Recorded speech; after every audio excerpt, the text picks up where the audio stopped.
आज चंडीगढ़ में डॉक्टर बतराज, जो होम्योपैथी क्लिनिक की सबसे बड़ी चेन है, ने आज चंडीगढ़ में भारत के पहले और दुनिया के सबसे आधुनिक एक्सोसोमस बेस्ड टारगेट हेयर ट्रीटमेंट मैंने अक्सोजन 3 की सेशन अभी शुरुआत तक की। किए हैं एंड इन 3 सेशन में मुझे ये बेनिफिट हुआ है कि मेरी जो हेयर फॉल है it has reduced to some extent और मेरे scalp area and almost this forehead area में मैंने बेबी हेयर ग्रो होते हुए भी देखा है। आई हैव एक्सपीरियंस्ड कि ये हेयर ग्रोथ है। So I'm glad that this therapy is working with me. So thank you, Dr. Batras. तो जो भी हेयर फॉलिकल्स डोर्मेंट होते हैं और जिन्हें जगाया जा सकता है, it goes there, targets it, attaches to it and makes the hair grow. This is the latest and best treatment that's available.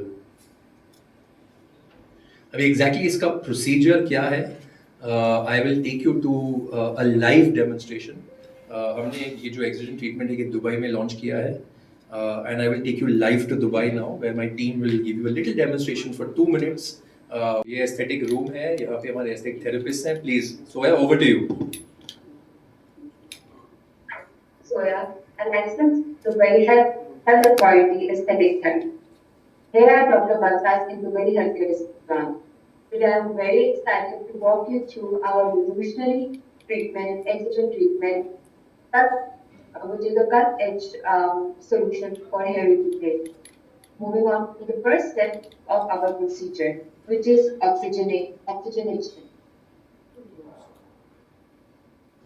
In this step, we use a machine to deliver pure oxygen directly to the scalp. This procedure helps us to cleanse the scalp thoroughly, all the dirt particles, open the pores, and create the perfect environment for the serum absorption. Moving on to the second step, which is the serum and the derma.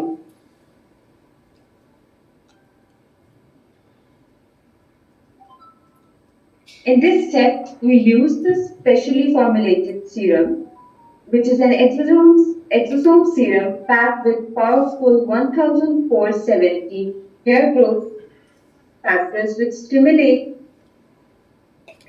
the hair follicle and promote hair growth. Along with this, we use the dermapen to gently infuse this into the scalp. Our dermapen allows the serum to penetrate deeply, stimulating the scalp and activating damaged hair cells. After this important procedure is done, we are moving to the third step, which is called electroporation.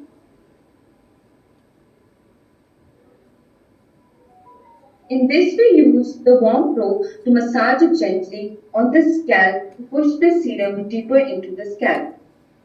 This is not only the non-invasive procedure that causes no discomfort, yet it's the most effective procedure. Now we are moving on to our final step, which is cooling. This helps us to soothe the scalp, closes the pores, leaving you feeling refreshed and relaxed. Thank you. जैसे मैंने आपको दिखाया और बताया, excision में कोई injections वगैरह कुछ नहीं होते. It is not an invasive treatment. और जो हेयर ट्रांसप्लांट है वो एक्चुअली हर किस्म के पेशेंट के लिए नहीं है.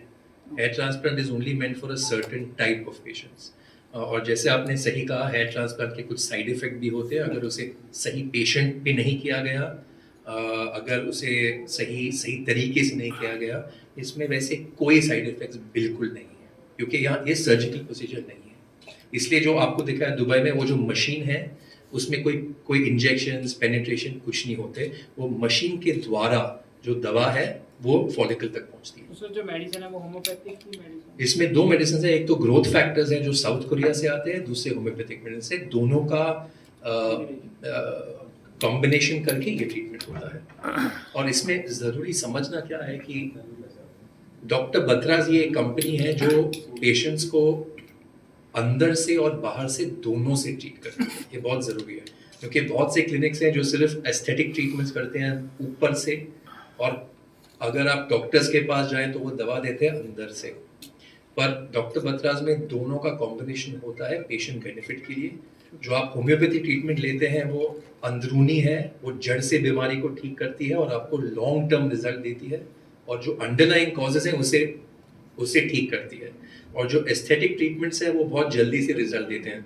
One without the other is incomplete, क्योंकि सिर्फ एस्थेटिक करेंगे तो बाल झड़ सकते हैं, अगर आपने अंदर से जो अंडरलाइंग कॉज है उसे ठीक नहीं किया तो दोनों साथ में जब हम करते हैं तो पेशेंट को सबसे बेस्ट रिजल्ट्स मिलते हैं। There is any chance of side effect exogen का? There's no chance of any side effect in Exogen. We have studied it in great detail. We have there's no side effect. The only thing is that you have to select the right patient. So you have to make sure कि patient जो underlying बीमारी है उसे ठीक करना है, बस that's the only thing. As का भी कैपिंग उस एज में कर सकते हैं इसका? एज किसी भी एज में कर सकते हैं। जो हेरिडिटरी हेयर लॉस है वो 16-18 इयर्स में शुरू होती है, उस एज में भी कर सकते हैं। 60 इयर्स तक की एज में भी कर सकते हैं। एज से ज़्यादा ज़रूरी है hair fall, grade of hair fall. अगर पेशेंट का ग्रेड 6 या 7 है तो उसमें रिजल्ट्स बहुत कम मिलेंगे, क्योंकि वहाँ हेयर फॉलिकल्स ऑलरेडी मर चुके हैं। पर ग्रेड 1 टू ग्रेड 5 में बहुत अच्छे रिजल्ट्स मिलते हैं। तो लाइफ कितनी की रहती है? जब एक बार ट्रीटमेंट हो गया तो कितना टाइम दोबारा फिर उसको करवाना पड़ेगा कि एक बार हो गया तो परमानेंट हो गया? एक बार हो गया तो मेंटेनेंस ट्रीटमेंट होती है। 1 मंथ में एक बार आके मेंटेनेंस ट्रीटमेंट करके दूसरे ट्रीटमेंट से, एक्सोजन से नहीं, दूसरे ट्रीटमेंट से आपके पास रह जाए, उसमें कोई तकलीफ नहीं। सर हेयर स्टाइल जैसे पीछे से कोई ऐसे बाल लेके जाते हैं, वो कहते हैं कि उनके साथ ज़्यादा बाल गिरते हैं, जो इस साइड से करते हैं उनके साथ कम, ऐसा कोई रीज़न है? ऐसा रीज़न नहीं है, पर एक बीमारी है जिसे कहते हैं ट्रैक्शन एलोपेशिया। ट्रैक्शन का मतलब पुल। तो अगर बच्चों में बहुत ज़ोर से ब्रेड किया जाए रोज़, जैसे जब स्कूल जाते हैं तो बहुत ब्रेड किया जाए, अगर नर्सेज जो है हॉस्पिटल्स में वो कैप पहनते हैं पिन लगाकर, काफ़ी ब्लैक लोगों में जो ब्रेड्स करते हैं, अगर पुल से ऐसे खींचकर बाल को क्लिप विप लगा के रखे, तो अगर हेयर फॉलिकल में ट्रैक्शन होती है यानी कि पुल होता है तो उस हिसाब से बाल झड़ सकते हैं। और दूसरा, अगर बाल पतले हैं या मोटे हैं, उसका भी कोई रीज़न है ऐसा कुछ? जी हाँ, बाल पतले मोटे होने का रीज़न है। एक तो है जो जेनेटिक्स, जो आपके बाल फॉलिकल से निकलता है, तो फॉलिकल की जो साइज़ होती है वो डिसाइड करेगी कि आपका हेयर थिकनेस कितना है। जो जेनेटिक हेयर फॉल है उसमें आपकी जो फॉलिकल है वो छोटी श्रिंक होती जाती है। तो जैसे श्रिंक होती जाती है फॉलिकल, जो बाल निकलते हैं उसमें से पतले पतले निकलने लगते हैं। तो आजकल बच्चों के भी झड़ रहे हैं बाल छोटी उम्र में, तो उसका क्या कारण है? बच्चों के जो बाल झड़ते हैं उनका कारण अलग अलग है, एज ग्रुप पे डिपेंड होता है। जैसे छोटे बच्चे जो हैं, अगर वो एनिमल्स के साथ खेलें तो उनकी जो एक हेयर बीमारी है टीनिया कपाइटिस कहते हैं उसे, उसकी वजह से बाल झड़ते हैं पैचेस में।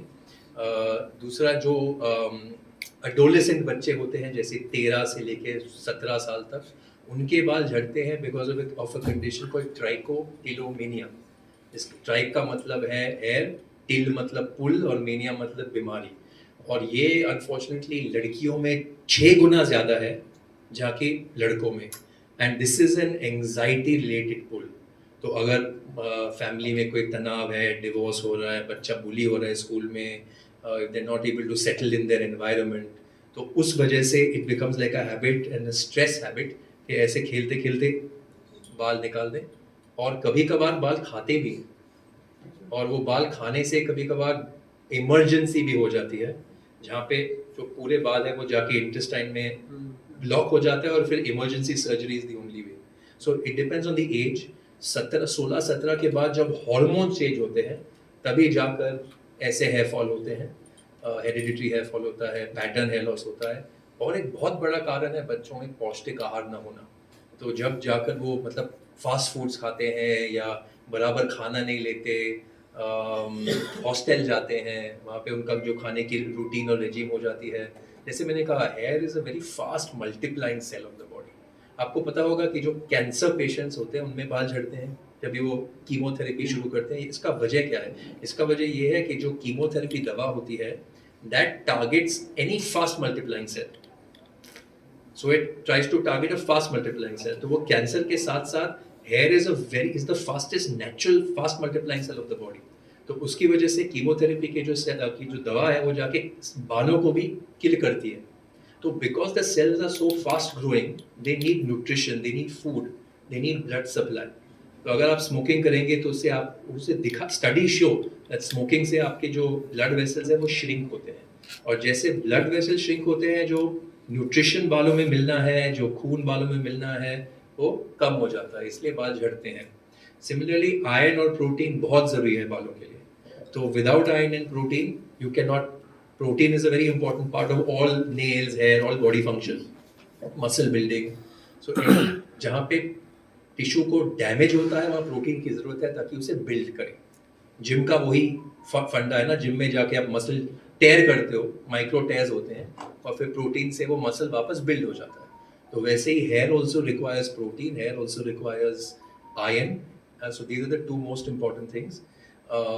And very important is that जो ये सेल्फ ट्रीटमेंट्स, ये oils, all this can only help you to a very limited extent. Important thing is कि आपको पता करना है कि बाल झड़ने का असली कारण क्या है, उसका अंडरलाइंग कॉज क्या है, और उस हिसाब से उसे फिर प्रोग्रेसिवली और होलिस्टिकली ट्रीट करना है ताकि सबसे अच्छे रिजल्ट्स मिले।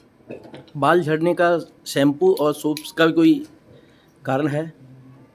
हाँ, कभी कभार बाल झड़ सकते हैं विद द रॉन्ग शैम्पू।